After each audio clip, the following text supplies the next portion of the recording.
আশুরার এই রোজা এটা কতদিন যাবৎ পৃথিবীতে রাখা হচ্ছে?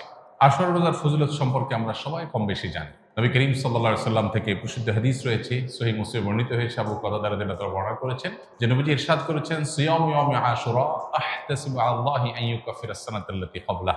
আশুরার রোজার ব্যাপারে আল্লাহর প্রতি আমার ধারণা হলো যে এর মাধ্যমে এক বছর পূর্বের গুনাহ আল্লাহ তাআলা মাফ করে দিবেন।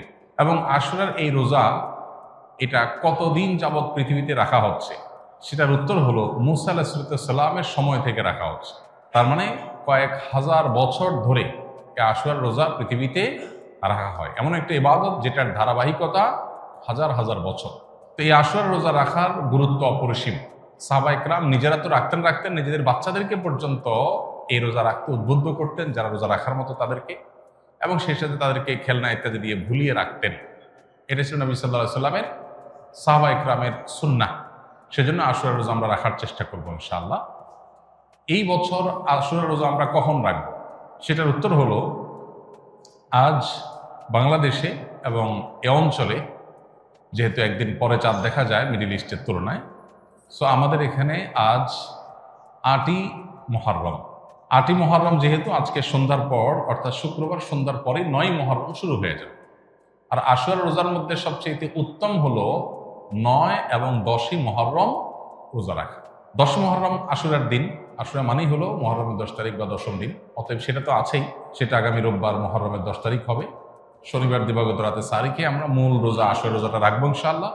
আর সাথে ৯ তারিখকে প্লাস করে রোজা রাখলে সেক্ষেত্রে আজকে দিবাগত রাতে আমাদেরকে সারি খেয়ে আগামীকালকে শনিবার রোজা রাখতে হবে, অর্থাৎ ৯ এবং ১০। তাহলে শুক্রবার দিবাগত রাত, আজ শুক্রবার দিবাগত রাতে আমরা সারি খেয়ে কালকে রোজা রাখবো ইনশাআল্লাহ। আবার আগামীকাল দিবাগত রাতে সারি খেয়ে তারপরের দিন রোজা রাখবো। তাতে ৯ জিলহজ এবং ১০ জিলহজ দুইটা রোজাই আদায় হয়ে যাবে ইনশাআল্লাহ। কারণ যদি কালকে রোজা রাখা সম্ভব না হয়, তাহলে তিনি শনিবার দিবাগত রাতে খেয়ে রবিবার রোজা রাখবেন, সেটা হবে আশুরার মূল রোজা।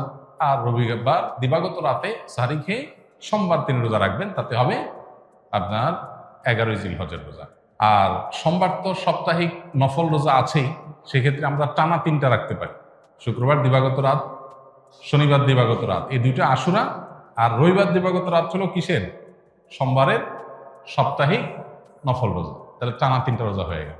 আর যদি কেউ একের ভিতরে 2 চান, মানে শর্টকাটে, তাহলে সেক্ষেত্রে শনি আর রবি রাখলে রোববারেরটা ডাবল নিয়ত করতে পারেন। 11ই মুহররম হিসাবে রোজা, আবার সোমবারের রোজা, দুইটা সবই একসাথে পাওয়া যাবে। আর যদি কেউ 3টা রাখেন তাহলে তার সব বেশি, এটা বলার অপেক্ষা রাখে না। অতএব আশুরা রোজাগুলো আমরা রাখার চেষ্টা করবো ইনশাআল্লাহ। এদিন আল্লাহ রাব্বুল আলামিন মুসা আলাইহিস সালামকে বিজয় দিয়েছেন, সত্যের বিজয় দিয়েছেন। আর অসত্য বা ফেরাউন বাহ্যিকভাবে শক্তিশালী মনে হলেও দীর্ঘদিন অহমিকার সুযোগ আল্লাহ তাআলা ছাড় দিয়ে একটা পর্যায়ে তাকে চরম পরিণতি বরণ করতে বাধ্য করেছে। সেই ঐতিহাসিক দিন আল্লাহ নবী মুসা আলাইহিস সালাম সেটার জন্য আল্লাহর কাছে শুকরিয়া আদায় করে তিনি রোজা রেখেছেন, এবং তার অনুসরণে আমরাও রোজা রাখি। এবং ইয়াহুদীদের রোজার চাইতে আমাদের রোজা যেন ভিন্নতর হয়, সেজন্য আমরা 2টা রোজা রাখি। এবং সেই 2টা রোজার ভিতরে সবচেয়ে উত্তম হয় 9-10, 9-10 না পারলে 10-11, এই 2টা ধাপের রোজা। আর যদি সেটার কোনোটাই সম্ভব না হয়, শুধু একটাই রাখতে পারে, তাহলে 10 তারিখের রোজাটাও রাখা যেতে পারে, যদি অনেক ওলামায়ে সেটাকে নিষেধ করেছেন। আশুরা উপলক্ষে কি কি আমল করব?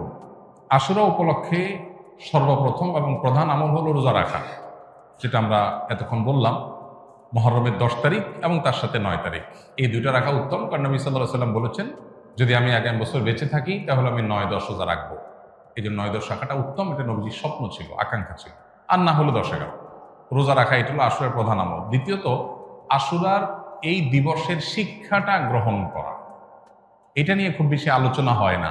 আলোচনা হয় শুধু আশুরার রোজা নিয়ে, ইতিহাসও আলোচনা হয়, কিন্তু আশুরার চেতনা কি, আশুরার শিক্ষা কি, আশুরা আমাদেরকে কি বার্তা দেয়, সেটা নিয়ে আলোচনা হয় না। সেটা আমরা আজকে আলোচনা করার চেষ্টা করেছি আলহামদুলিল্লাহ। অতএব আশুরা উপলক্ষে প্রতি বছরই আমাদের এই শিক্ষাটা ধারণ করা দরকার যে সত্যের বিজয় হবেই হবে 2 দিন আগে আর 2 দিন পরে। আর অসত্য এবং বাতিল লাঞ্ছিত, অপমানিত, পরাজিত, নিমজ্জিত হবেই হবে, সেটাও 2 দিন আগে বা পরে। ফেরাউন শক্তিশালী ছিল, ফেরাউন ক্ষমতাবান ছিল, জালিম ছিল, তাই বলে তার পক্ষাবলম্বন সত্যের অনুসন্ধানে মানুষরা করেনি, মুসা আলাইহিস সালাম দুর্বল ছিলেন, তার অনুসারী বনী ইসরাঈলও দুর্বল ছিলেন, তারা শোষিত ছিলেন, আর ফেরাউন শোষণকারী ছিল। এই দুইয়ের মধ্যে আল্লাহ তাআলা চূড়ান্ত হাসি, শেষ হাসি, চূড়ান্ত বিজয় এটা দান করেছেন কাকে? মুসা আলাইহিস সালাম। অতএব সত্যের বিজয় হয় 2 দিন আগে আর পরে। এই চেতনা, এই শিক্ষা মাথায় রেখে যদি আমরা চলি, আমরা সত্যের সাথে থাকবো, সেটা দুর্বল হলেও সত্যের সাথে থাকবো, সংখ্যায় কম হলেও। আমি শুধুমাত্র শক্তি, সামর্থ্য, দল, গ্রুপ, মতাদর্শ এগুলো দেখে, জোয়ার দেখে আমি চলবো না, আমি আদর্শের ভিত্তিতে চলবো। এই শিক্ষাটা আমাদেরকে আসলে দিয়ে থাকে। অতএব সেই শিক্ষাটা আমরা ধারণ করার চেষ্টা করব ইনশাআল্লাহ। আশুরা উপলক্ষে একটা হাদিস, যে হাদিসকে ইমাম তিরমিজি রাহিমাহুল্লাহ বিশুদ্ধ বললেও, হাসান বললেও, অন্য ইমামরা অনেকে জয়ীফ বলেছেন। সেটা হলো, এই দিনে আল্লাহ তাআলা আল্লাহর বান্দাদেরকে মাফ করার ইতিহাস আছে। অতএব পরবর্তী জাতিরাও আল্লাহর কাছে তওবা করলে এই দিনে তওবা কবুল হবে, আল্লাহ তওবা করবেন, কবুল করবেন। তো সেই হাদিসের উপর ভিত্তি করে কেউ আল্লাহর কাছে এই দিন ইস্তেগফার এবং তওবাও করতে পারে, যেটা নফল আমল, এটা চাইলে কেউ করতে পারে। মুহররম আসলেই মুআবিয়া রাদিয়াল্লাহু তাআলাকে নিয়ে বিভিন্ন আলোচনার জন্ম নেওয়া হয়। হযরত মুআবিয়া রাদিয়াল্লাহু তাআলা কি সাহাবী ছিলেন? মুআবিয়া রাদিয়াল্লাহু তাআলা সাহাবী ছিলেন, এটা নিয়ে তো কোনো প্রশ্ন থাকার সুযোগই নেই। আমরা সবাই জানি তিনি সাহাবী ছিলেন, এবং মুআবিয়া রাদিয়াল্লাহু তাআলা আনহু আমাদের সমস্ত মুসলমানদের কাছে শ্রদ্ধার পাত্র। সাহাবীদের সমালোচনা করতে নবী সাল্লাল্লাহু আলাইহি ওয়াসাল্লাম পরিষ্কারভাবে নিষেধ করেছেন। সাহাবীদের সমালোচনা করা, তাদেরকে গালমন্দ করা, এই গালমন্দ করতে নবী সাল্লাল্লাহু আলাইহি ওয়াসাল্লাম নিষেধ করেছেন। মুআবিয়া রাদিয়াল্লাহু তাআলা আনহু সহ সাহাবা ইকরাম সম্পর্কে আমাদের ধারণা হলো, মানুষ হিসেবে তারা কেউ ভুলের ঊর্ধ্বে নন, তাদের কোনো ব্যক্তিগত ভুল থাকতে পারে। কিন্তু প্রথম কথা হলো, সাহাবীদের ব্যাপারে কোরআন সুন্নাহ যে সমস্ত মর্যাদার কথা বলেছে, সেই সমস্ত মর্যাদাগুলোর কারণে তাদেরকে আল্লাহ যদি মাফ করে দেন, আপনি আমি সমালোচনা করার কে? বদর যুদ্ধে অংশগ্রহণকারী সাহাবীদের সম্পর্কে নবী সাল্লাল্লাহু আলাইহি ওয়াসাল্লাম বলেছেন, সহিহ বুখারীতে আসছে, আমালু মা শি'তুম কাদ গাফারাল্লাহু লাকুম, তোমরা যা খুশি করতে পারো, আল্লাহ তোমাদের মাফ করে দিয়েছেন। কত বড় কথা! অতএব সাহাবীদের গালমন্দ করা, নিন্দামন্দ করা জায়েজ নাই। হোসেন রাদিয়াল্লাহু তাআলা আনহুর যে কারবালা গঠনে নির্মমভাবে সপরিবারে শাহাদাত বরণ করেছেন, সেটার সাথে মুআবিয়া রাদিয়াল্লাহু তাআলা আনহুর কোনো দায় নেই। অহেতুক অনেকে সেটাকে জড়াবার চেষ্টা করেন। হোসেন রাদিয়াল্লাহু তাআলা আনহুর শাহাদাতের সাথে ইয়াজিদের যে সম্পর্ক, বা ইয়াজিদের বাহিনীর যে সম্পর্ক, সেটাকে মুআবিয়া রাদিয়াল্লাহু তাআলার উপরে দায় চাপানোটা একেবারেই অহেতুক।